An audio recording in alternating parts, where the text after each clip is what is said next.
Shalom, irmãos. Há quanto tempo você é crente? Uma pessoa religiosa, uma pessoa que se interessou, passou a dar importância para assuntos místicos, religiosos, espirituais. Conversando com muitas pessoas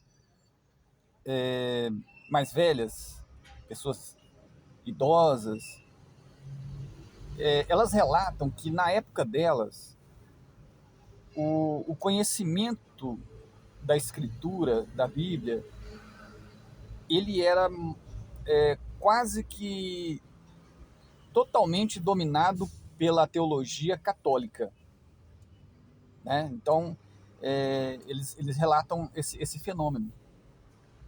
Assim, falando de Brasil, né? Aqui do Brasil. Então, principalmente no interior, né? É mais intenso esse fenômeno. A escritura, a Bíblia, ela prevalecia. Quase todas as pessoas, era muito raro alguém que conhecesse algo além da teologia católica, né? E quando se conversa com pessoas de um período um pouco mais recente, elas vão falar da expansão da teologia, saindo um pouco do catolicismo, e começou mais aquela teologia católico-protestante. Então é aquela linha teológica, né, que eles chamam de os evangélicos. Então é uma teologia que ela é católica e passa por algumas alterações. Ela recebe algumas alterações ali. Algumas igrejas evangélicas mudam muita coisa, outras mudam menos coisas ali no ensinamento, na sua teologia, no ensinamento da Bíblia, da Escritura.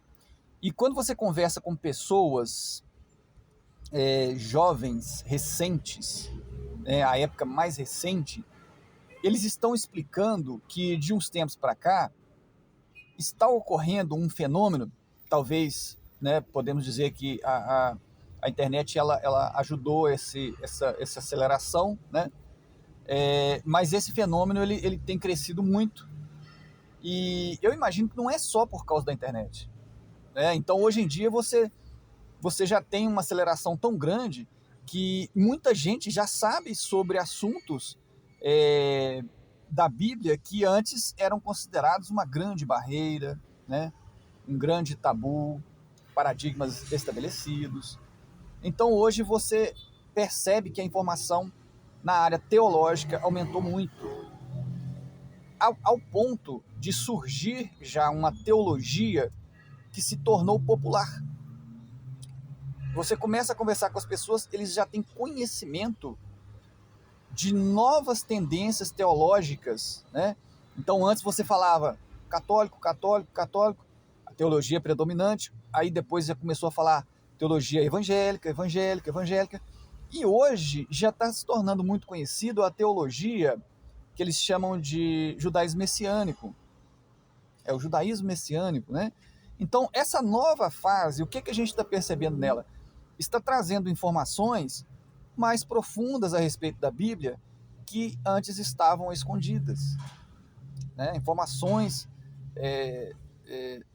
sobre ensinamentos mais profundos que antes eram escondidos, quase ninguém conhecia, e agora estão se tornando populares.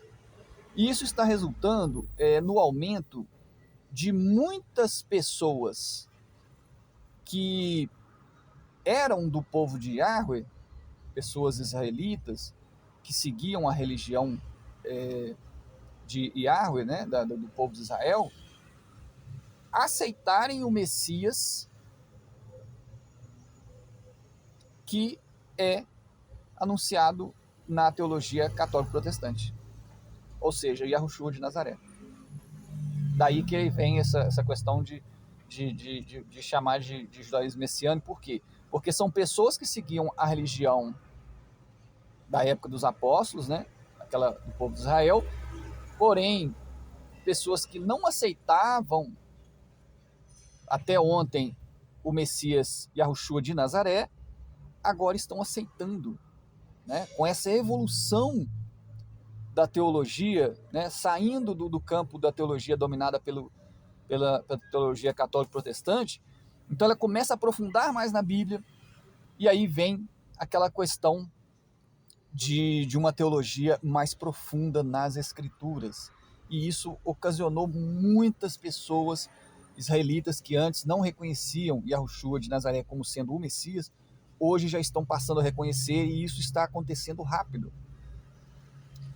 Então, esse acontecimento, tem pessoas que às vezes acham que ele é puramente natural, coincidência, aleatório, mas ele é profetizado nas Escrituras. Nós estamos na época da chegada de uma das maiores profecias, né? Que é a chegada das duas testemunhas, revelada em Apocalipse. São dois profetas que vão restaurar os ensinamentos da Escritura. E as profecias dizem que esse período será um período em que muitos israelitas que estavam distante por terem rejeitado o verdadeiro Messias serão ajuntados novamente, e isso vai gerar o retorno desse povo desviado, desses israelitas desviados, para junto do Messias, restaurando Israel. Então muitas profecias falam sobre esse tipo de restauração dessas pessoas, dessa teologia, né? Você vê que antigamente, quando tinha que fazer uma restauração, ele enviava um profeta, e o profeta, ele restaurava tudo aquilo que havia sido deixado para trás. Aquilo que as pessoas tinham abandonado, aquela apostasia, tinha abandonado, tinha parado de praticar aqueles mandamentos. Então o profeta chegava e restaurava e voltava a obedecer novamente.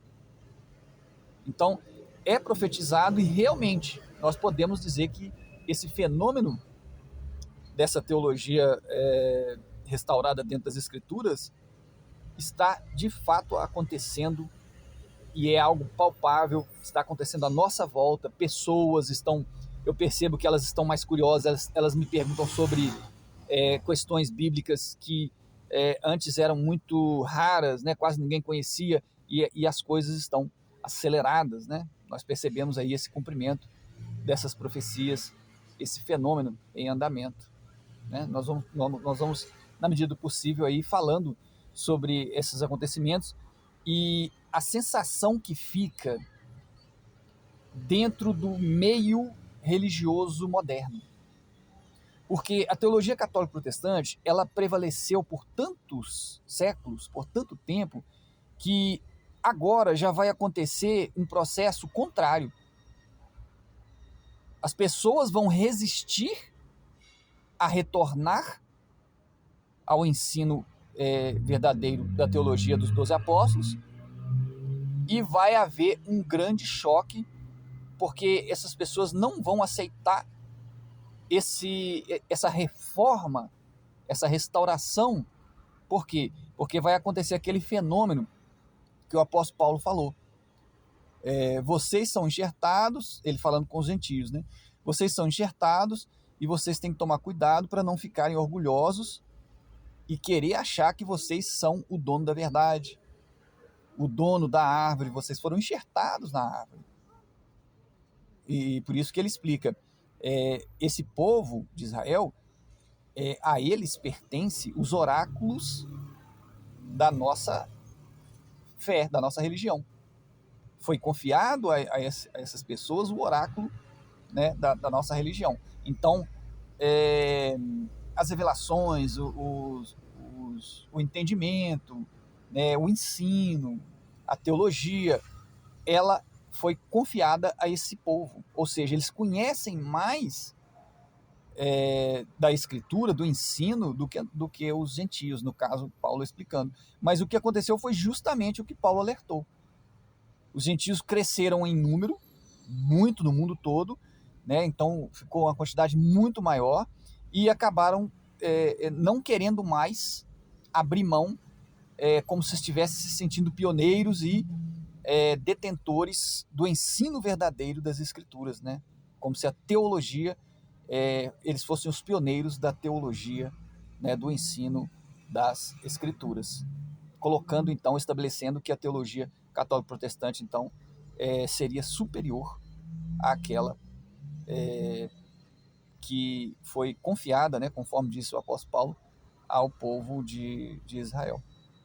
Tanto é que o próprio Sinédrio, escolhido a dedo ali pelo Messias, ele é composto de pessoas daquela religião, daquele povo ali, né? Literalmente pessoas que ele fala no livro de João, o Messias diz assim, nós judeus conhecemos o que adoramos, nós sabemos o que adoramos, vocês não conhecem, vocês não sabem o que vocês adoram. Então, quando ele fala nós judeus, ele coloca esse rótulo judeus. Eu não gosto muito